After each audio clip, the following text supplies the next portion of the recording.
Good morning, ladies and gentlemen. Good morning. Yeah. Oh, yeah. Good morning.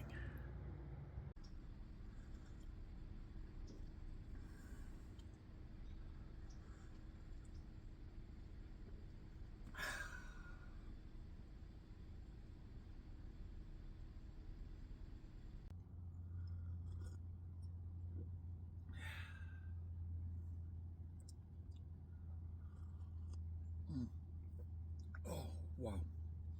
Good morning, ladies, gentlemen, and, dare I say it, others who shall not be named. You know who you are.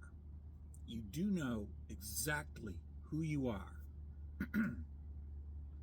It's me again, Captain Dan Laurier-Beaulieu, correctly pronounced, yes. Yeah, I keep noticing people have trouble pronouncing that. Yeah.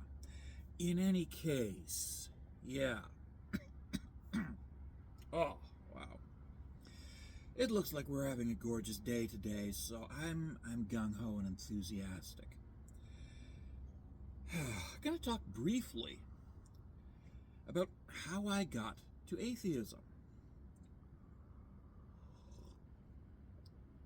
Like most atheists today living in North America or anywhere in the English-speaking world, I am an ex-Christian. I was born and raised in Christianity. I was indoctrinated into Christianity. I was taught Christianity from early childhood.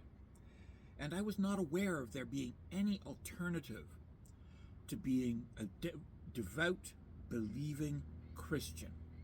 I had no idea until I got out in the real world as a young adult and encountered non-Christians.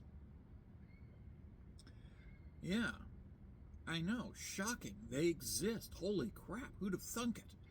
But yeah, I discovered that non-Christians exist. And they are not in need of being saved. They are quite literally just living their lives, minding their business, doing their own damn thing. And this forced me to ask a lot of questions about my faith and my rather devout belief that everybody wants to become a Christian, they just don't know how. Because the non-Christians I discovered were themselves mostly, again, ex-Christians.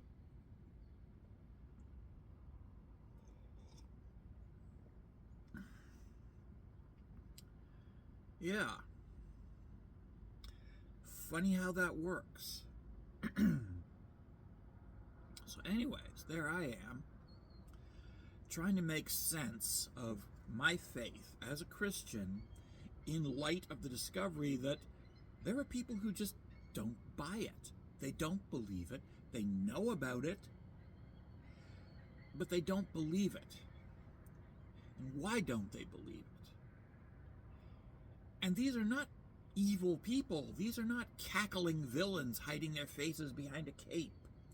These are decent human beings, fully functional human beings who hold jobs and own businesses and behave in an ethical and decent manner. Everything that I was told a non-Christian could not be. So who was lying? The people who taught me how to be a Christian, taught me to be a Christian, taught me that being a Christian was the only way to be? Or my own senses, my own ability to observe? Who was lying? Now some people would think, oh, my eyes are tricking me. It's the devil tricking me. And those people will remain forever trapped in their religion. But I figured out very quickly that no, what I'm seeing is what I'm seeing. Nobody is tricking me. This is what I'm seeing. And the people who told me these things, they weren't necessarily lying, but they must have been terribly mistaken. They must have been mistaken. It did take me a while to realize that at the bottom of it all is just lies. But at first I thought, honest mistakes, honest mistakes. After all, these non-Christians are decent human beings. They are ethical, humane, compassionate, and most importantly, they are sane. They are not raving maniacs. They are sane. They own businesses that are succeeding. They live normal lives that are successful. They are happy. They're happy. That was the big shock. They were happy. Because if you're not a Christian, you have to be miserable all the time. Oh, my life is so terrible. I can't have any happiness because I don't have Jesus. This is what I was taught. Yeah, that's what I was taught. And that's what a lot of people are taught. That if you're not a Christian, you have to be absolutely, miserably unhappy. There is no alternative. There is no option. There is no room for you to be anything other than utterly despondent and miserable. Utterly consumed with despair, knowing that your life is pointless and meaningless without Jesus. This is what we were taught in school. This was the message we got on television on Sunday. This is the message we got in church. This is the message we got all the time, continuously. Religious programming was constant on television. Pardon me.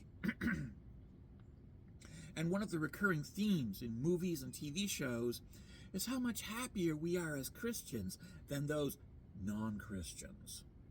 This was a very common theme in the 1960s and 70s, and into the 1980s. That to be happy, you have to be a Christian. Yeah.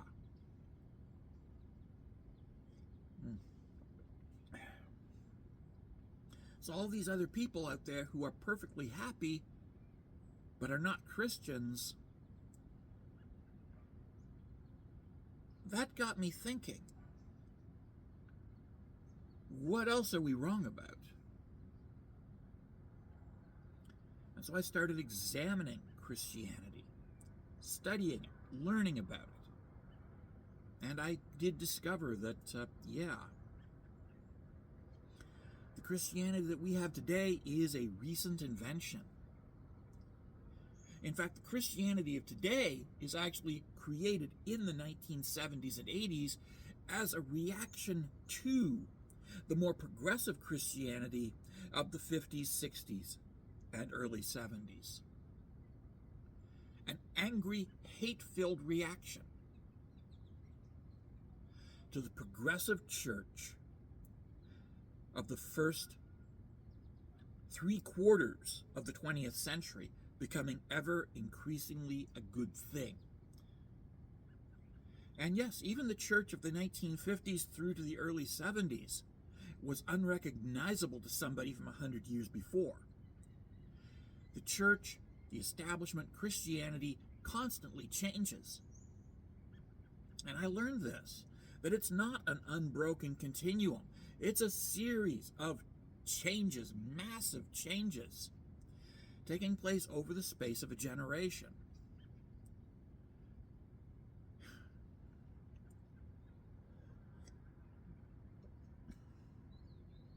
From one generation to the next.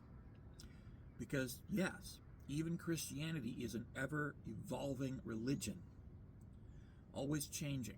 The same is true for Islam and Judaism. New things are added, old ideas are shuffled off into the corner. And sometimes old ideas are dug back out. Yeah. Sometimes the new ideas are good ideas, sometimes the new ideas are bad ideas, and sometimes the new ideas are old bad ideas that have been dragged back out after having been abandoned for a few hundred years. But it's never the same Christianity, just like it's never the same Islam or the same Judaism. Because the desert religions all have the same problem.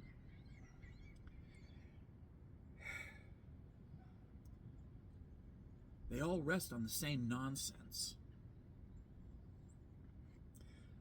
Now, if that nonsense makes you feel good, that's fine. But it doesn't benefit me.